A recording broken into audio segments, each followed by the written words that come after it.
cosas que están pasando en el mundo. Bueno, hoy decíamos más temprano... La crónica esa, no sé si dice que Filipinas, sí, se ha convertido en el laboratorio de drogas sintéticas de Asia. Entonces, ha dejado de ser importador de drogas para exportar drogas a toda Asia. Bueno, hay 3 millones, se calcula, ¿no?, que al menos 3.700.000, casi 4 millones de personas en Filipinas son adictos a la metanfetamina, un estimulante prohibido, y cerca de 600.000 consumidores y traficantes ya se han entregado a las autoridades, porque además no quieren que los maten, obviamente. Una cosa de locos. Bueno, le decíamos, cosas que suceden en el mundo, como decía nuestro querido Jorge Traverso, así está el mundo, amigos, y así está el barrio, amigos, la región, porque hemos tratado hoy, desde el arranque del programa, de comentarles un poco con Danilo lo que es la situación en Brasil, aparentemente ya jugada, echada, la suerte de la presidenta Dilma Rousseff. Había por allí una noticia que decía: Dilma Rousseff aguarda un acuerdo in extremis para mantenerse como presidenta de Brasil. Aparentemente por allí alguna jugada de negociación que ninguna encuestadora a esta altura da. El Senado hoy va a votar si destituye o no a Dilma Rousseff, y se cree que tras cerca de 16 horas de una sesión que estaba comenzando sobre las 10 de la mañana, bueno, la suerte de Dilma ya está echada. Pero quien mejor nos puede hacer entender un poco esta situación es Álvaro Padrón, a quien hemos invitado nuevamente y es un gusto recibir en la mañana. Álvaro, ¿qué tal? Muchas gracias, muy bien. Parece echada la suerte de Dilma, a juzgar por los sondeos que prácticamente todos los medios de difusión han realizado directamente con los senadores. Solamente haría falta un voto. Hay 53 senadores que aparentemente se mantienen en una posición inamovible de destitución de la presidenta. Es así, y yo les propongo mirar un poquito más en profundidad para entender lo que está pasando, porque ¿te acordás, Humberto, que hace unas semanas hablábamos de la presidencia pro tempore del Mercosur y ubicábamos un poco la idea de la cortina de humo, porque decíamos, ¿es tan importante una presidencia para que haya una crisis de este estilo? Yo uso esta relación porque en aquel momento decíamos, detrás se esconde una crisis de los países y también un cambio de ciclo político en la región, porque si no, no se entendía por qué era tan difícil ponerse de acuerdo con una presidencia. Acá pasa algo similar, o sea, hay una gran excusa detrás del juicio político, porque si no, no se entiende. Y lo que hay que tratar de ver, más allá de esa imagen que todos vemos en la televisión y que se repiten los mismos argumentos, ¿qué es lo que está pasando en Brasil? Para llegar a este punto de ni más ni menos que sacar una presidenta que fue electa hace relativamente poco. Entonces, en primer lugar, se mezclan dos cosas. Toda la corrupción que se presentó en Brasil y que sigue investigándose, de la cual ningún caso acusa a Dilma Rousseff, junto con lo que se llama el crimen de responsabilidad, que es por lo que se la está juzgando, que se le llama maquillaje fiscal, pedaleo fiscal, que es un tema de haber corrido la relación de gastos de un año para el otro, cosa que hicieron casi todos los presidentes anteriores, por lo cual ninguno fue juzgado, y lo hacen actualmente los gobernadores de los estados, o sea, algo común en Brasil. ¿Por qué digo esto? No estoy diciendo que esté bien, estoy diciendo que nunca se juzgó a nadie por esta razón.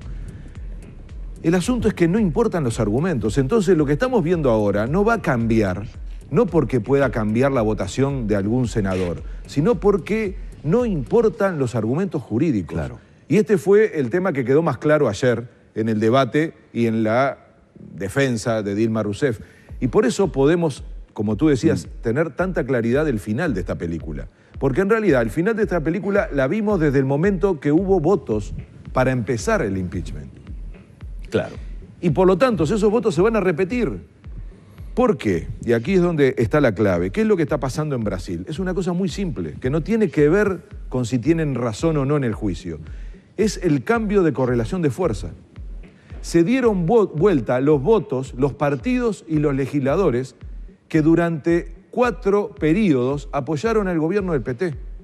Los aliados de los dos gobiernos de Lula, del primer gobierno de Dilma y de la elección de Dilma, que fueron siempre los mismos, se dieron vuelta.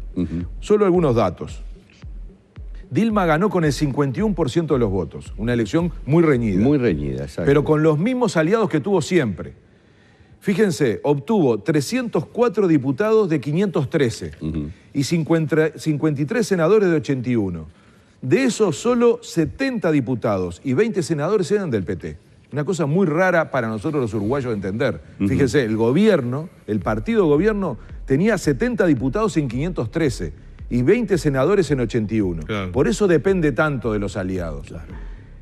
Un año después, 234 diputados de los que le apoyaron se dieron vuelta. 32 senadores de los que le apoyaron se dieron vuelta, incluyendo el vicepresidente. Entonces lo que pasó en Brasil fue eso.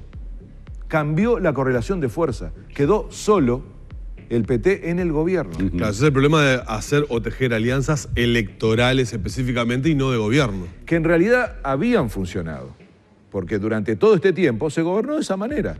Y es el gran problema del PT, haber dependido históricamente de esas alianzas. Entonces... Pero además, todo esto con un gran merengue de corrupción y de denuncia de corrupción alrededor, ¿no? Pero, Danilo, el problema es que si todos están involucrados, y ahora vamos a ver que es así, que están todos involucrados en ese proceso de investigación de corrupciones, ¿por qué se hace énfasis solamente en la presidenta que no está denunciada por ninguno de esos casos?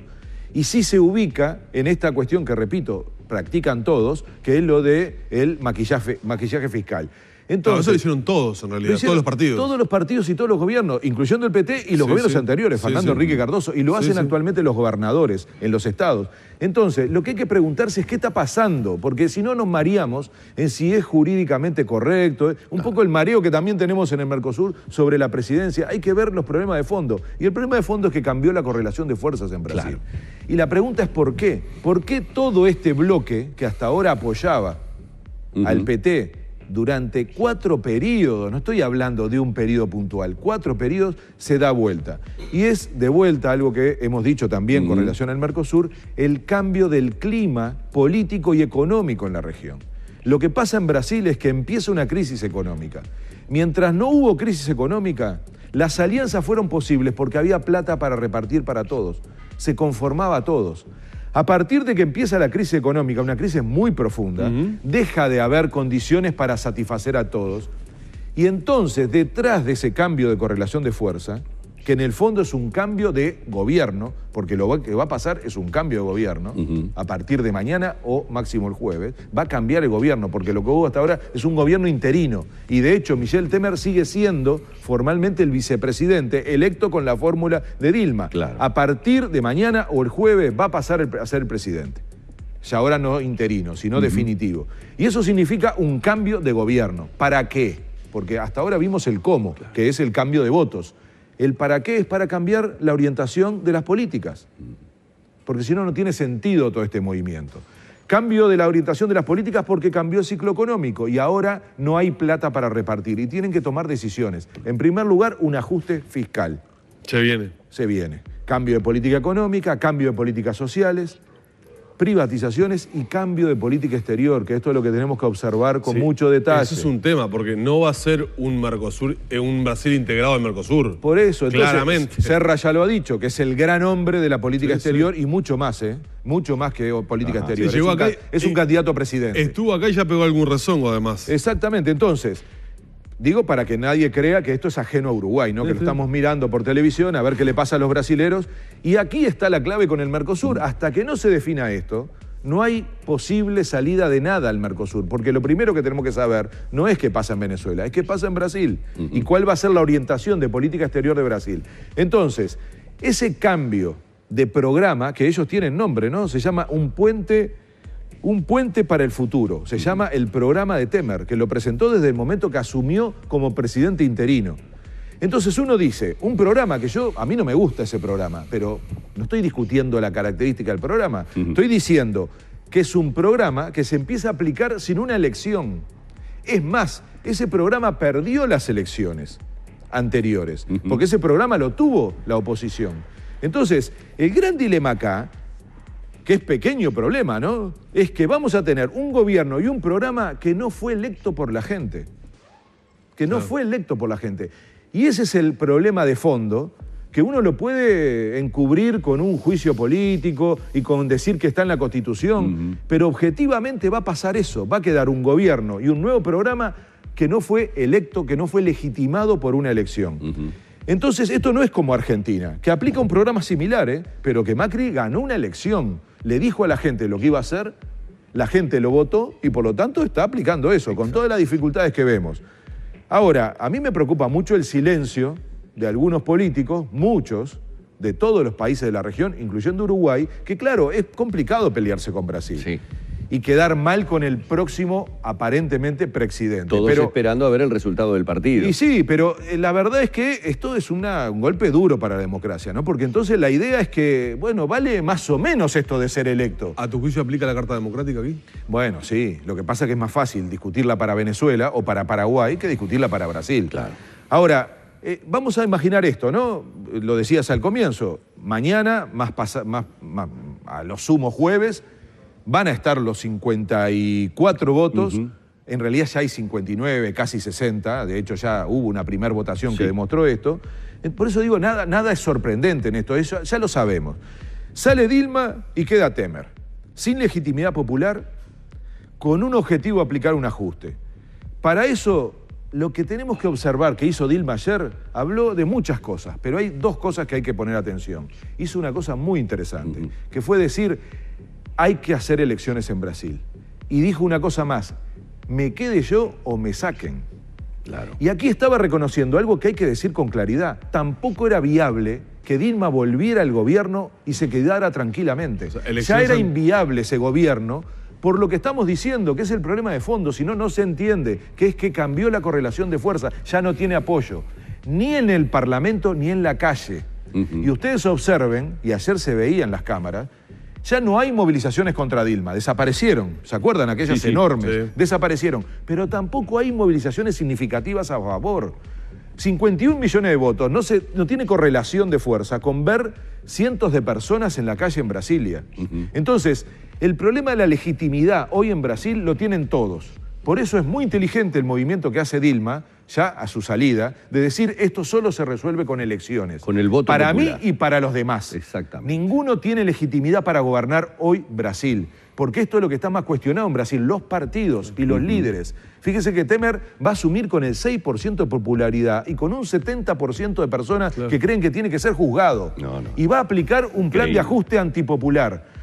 Quiero decir con esto, quizá mañana se termine un capítulo, pero nosotros vamos a tener por lo menos 2 años de un Brasil muy inestable, que nos va a traer muchos problemas. Entonces, Dilma inmediatamente agrega otra cosa, que es elecciones y reforma política.